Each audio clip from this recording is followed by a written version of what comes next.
Well, thank you. Continue. Yeah, I never had that one before. So the program is evolving here.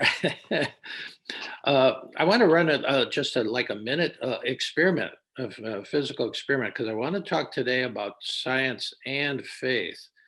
The essence of science is experimenting, getting data. So I really want to ask you to do a just a short experiment. You can do it right where you are, and you just need your two hands and two arms, and so it'll last about a minute, and then we'll go from there to the teaching. But we'll learn a lot. The body is the lab here. The body is the lab. So just keep your awareness in the body as we do the experiment. So if you can reach out your right arm and just put it straight with palm down, and then if you could put your left hand palm up, just like on your thigh or wherever you're resting there, that's the start of the experiment. And then uh, grasp uh, grasp your right hand, close your right hand as if in a fist.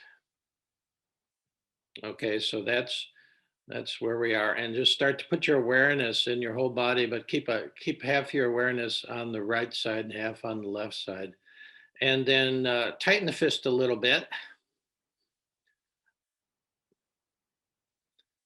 And now let's just keep awareness of the whole body just for a few seconds. Just notice and be aware of everything you're feeling, not just in the two hands, but the rest of your body. Let's just take a few moments of silence to just scan your body and maybe tighten your fist a little bit more.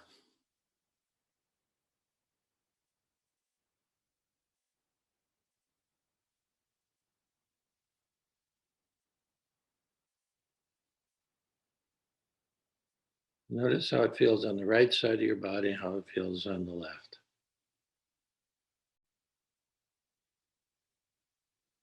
And now just release your fist and open your right hand and feel how that feels. That's what happens there. Okay, and then you can just bring your arm back in, just rest it.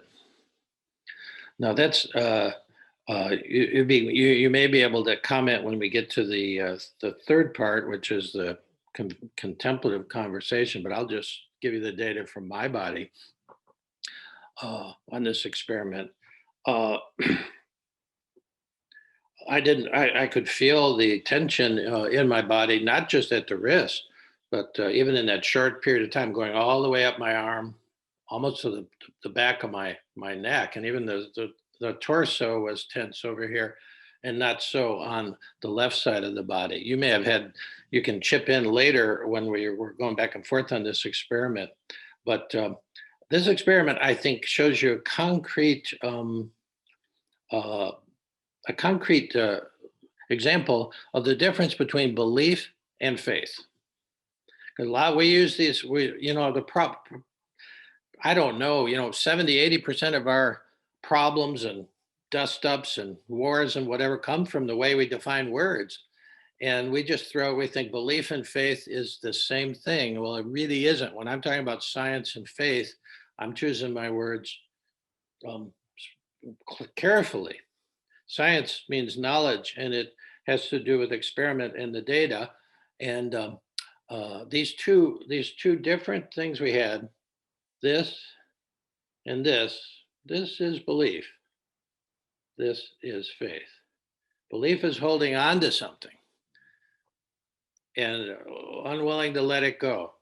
It's a totally different feeling. You notice. Imagine, what we do. We have these things we believe. I believe the worst ideas about myself, for instance, that how, I haven't let go of some of these yet. You see what that does to your body. Now, this was another experience entirely. This is what I call faith. It's a kind of openness as opposed to a closedness and a holding on. The Chinese characters for meditation are Wu Wei. Dennis knows these characters. He's studied Chinese, and my friend in New Mexico. But it means not forcing. It means meditation.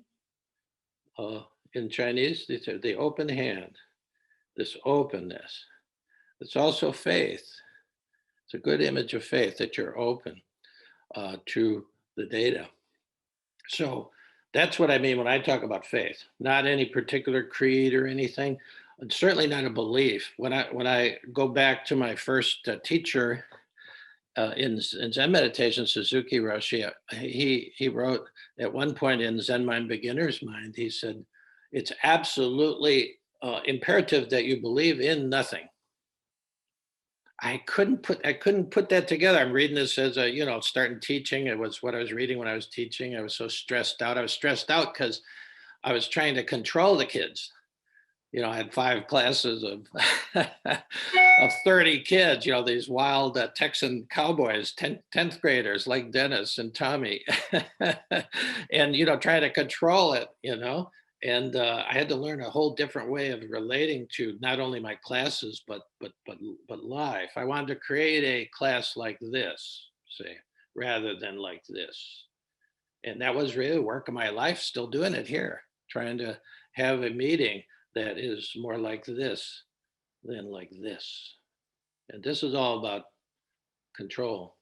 And you guys studying the Enneagram, well, it's inherent in the one, you know, uh, neurosis that you think you should have to control everything. So faith is not about control. Faith is more about basic trust and openness to the data you see.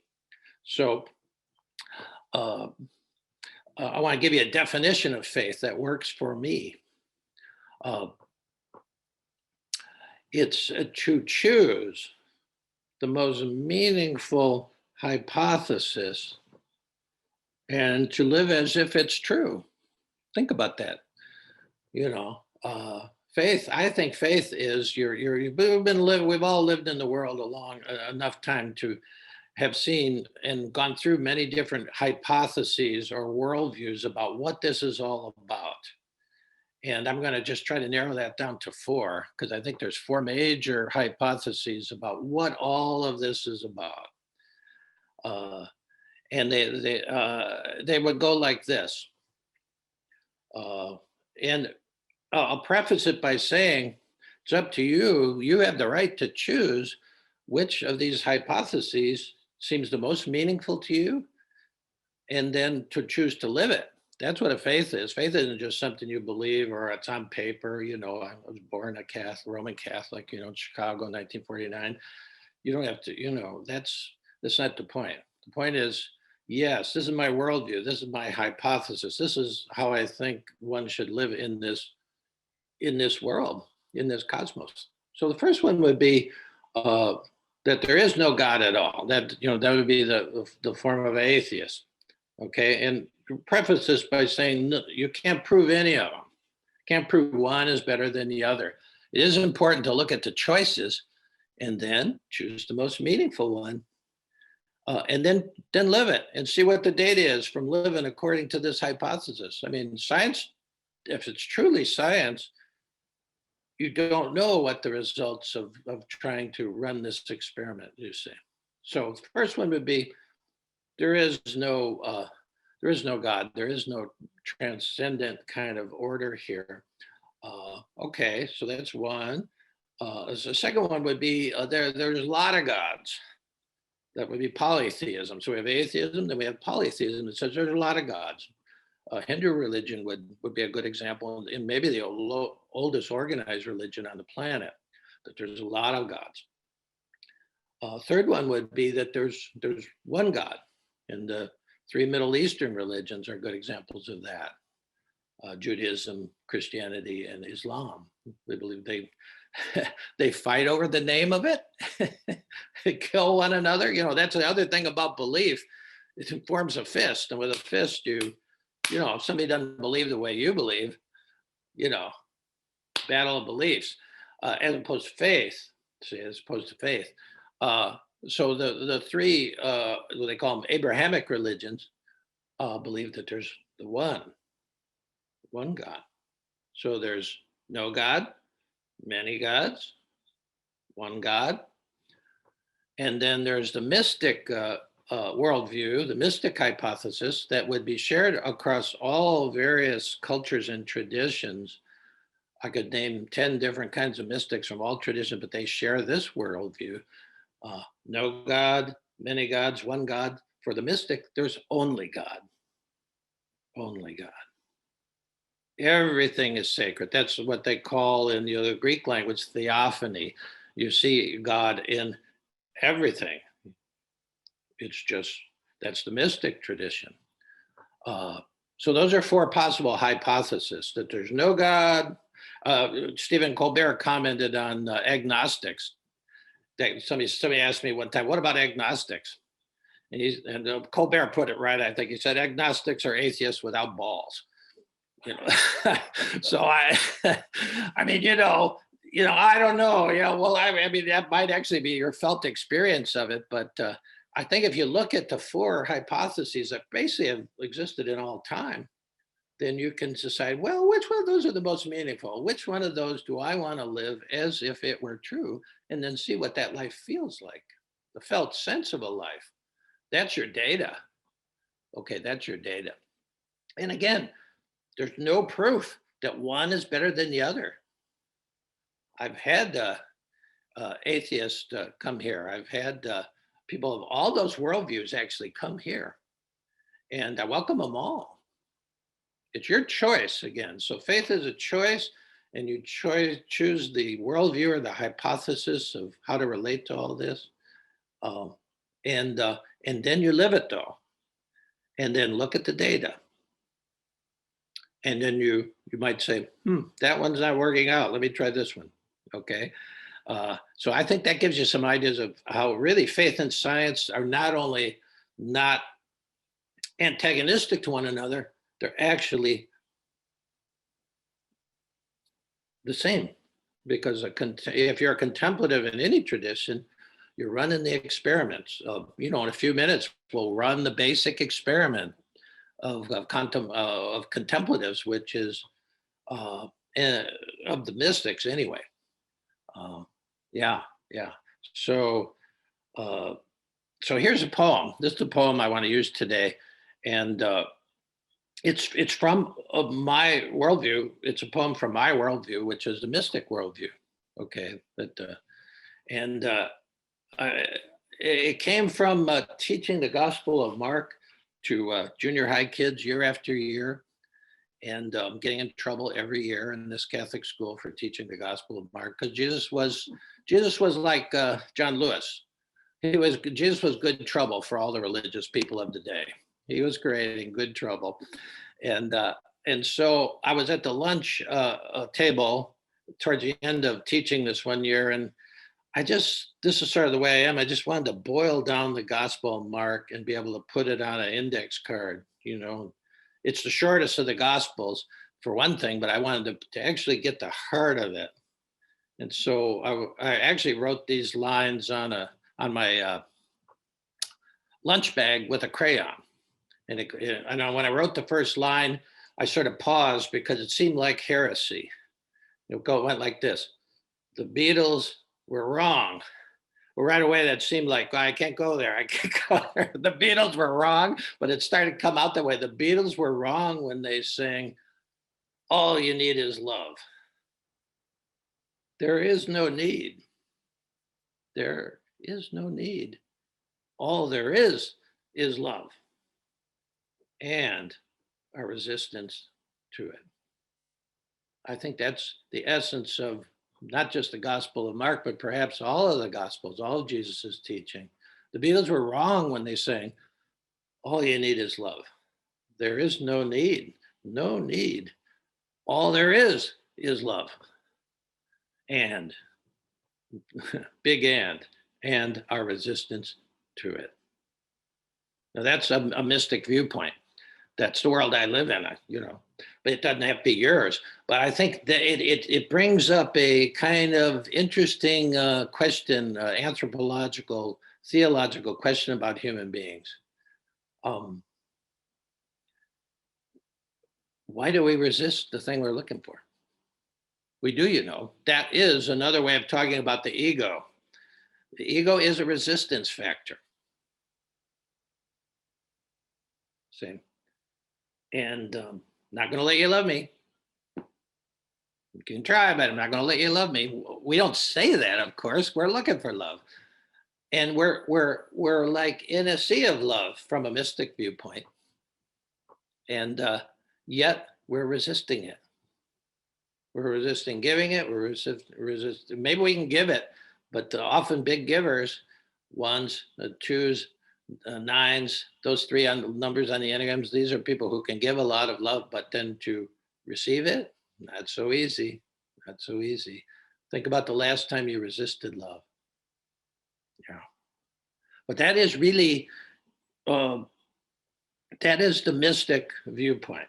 Now, maybe it makes no sense to you, but when the Beatles, they were on the edge of it, but it's sort of like uh, science and a mystic theology is not horseshoes. And when you're a little bit off, you don't get points. And they're a little bit off when they say you need love. All you need is love. Because if you need love, oh, then you're hooked into all the ways we're trying to get it. See, it's like, you know, floating on Lake Michigan, dying of thirst. You know, it's all around you, you see. What if that's the case? And mystics are pointing that out. Rumi says, out beyond ideas of wrongdoing and right doing, there's a field. I'll meet you there. When the soul lies down in that grass, the world is too full to talk about. Ideas, language, even the phrase each other doesn't make any sense when we're in this field, this unified field of love. It's the unified field that Einstein was looking for. He could never find it in calculations, but he intuited that it was there because he became a mystic, and he was on that mystic worldview. He knew there was a unified field. Teilhard de Chardin, I have his quote here, which is one of the famous quotes. Teilhard was this Jesuit anthropologist and theologian and scientist who was just so far out and so far ahead of the Jesuit order in the Catholic Church that they just sort of kicked him to the curb, and he died in anonymity. But he was really something. He said this. He said, someday, he was a mystic. He had that fourth viewpoint. Someday, after mastering the wind, the waves, the tides, and gravity, we shall harness for God the energies of love. And then, for a second time, man will have discovered fire. Yeah, someday after mastering the winds, the waves, the tides, and gravity, we shall harness for God the energy of love. And then for a second time, man will have discovered fire. It's a monumental, and we haven't done the second one yet. We discovered fire, but we have not discovered how to harness this energy of love. He called the unified field love energy. The Sufis were the ones actually, even though we have God is love in the letter of John, etc., I'm not sure the Christians have harnessed that energy. Individual ones have. But the Sufis sort of believe in that this is all love. All there is love. The kicker for human beings is end our resistance to it. Go back to the Garden of Eden. They had it all. But somehow they wanted more. They didn't realize they had it all. A lot of interesting things in that little story.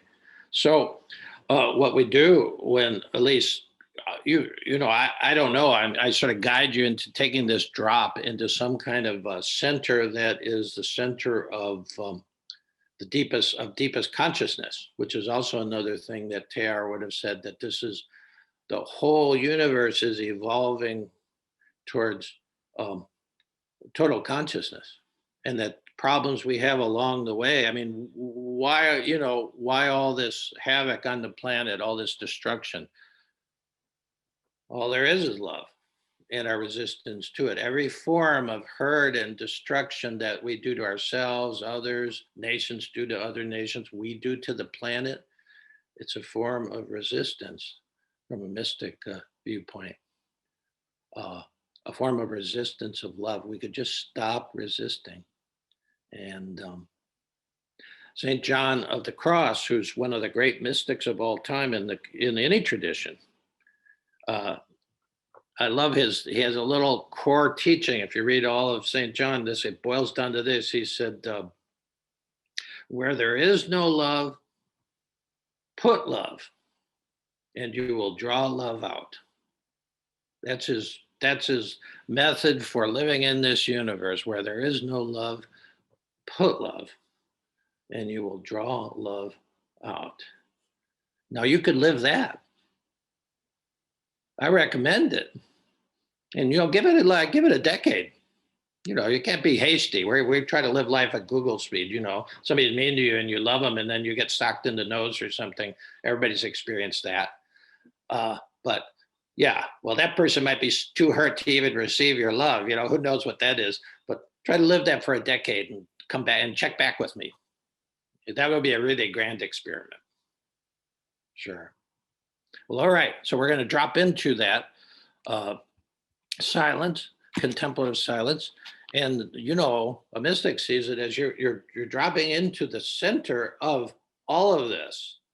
It would be dropping into the big bang of energy there, and just staying there and dancing with that energy in whatever way you dance with it. There's a terrific amount of energy. If you're having trouble with energy in your life, there's physical things you can do, of course, but chances are you're not that connected to that hotspot that's in everybody. We're like mobile phones. Mobile phones, I mean, they all have a hotspot. You can connect to all information on your hotspot, even if you don't have Wi-Fi. Well, we don't have Wi-Fi sometimes. We're not so connected to it, but we all have this built-in hotspot, which, Thomas Keating called the center. Thomas Merton called the center. So we're dropping down out of the surface mind during contemplation, contemplative prayer, or meditation. We're dropping down there, and we're just going to stop resisting for 20 minutes. How about that? All right, we're dropping into total love if you want, and just stop resisting it. Just be there. So that's where we're going. And then when we'll come out, we'll have our normal contemplative conversation about all this and more. Okay, so I'm just going to lead you down with a word or two.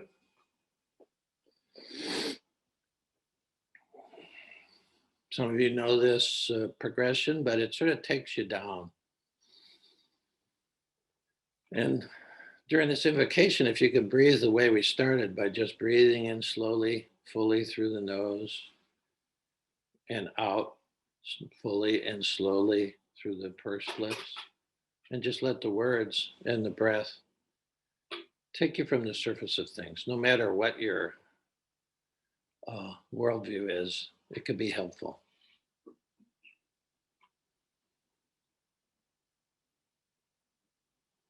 Return like mountain.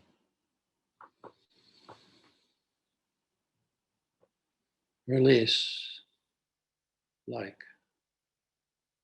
ocean. Relax like sky.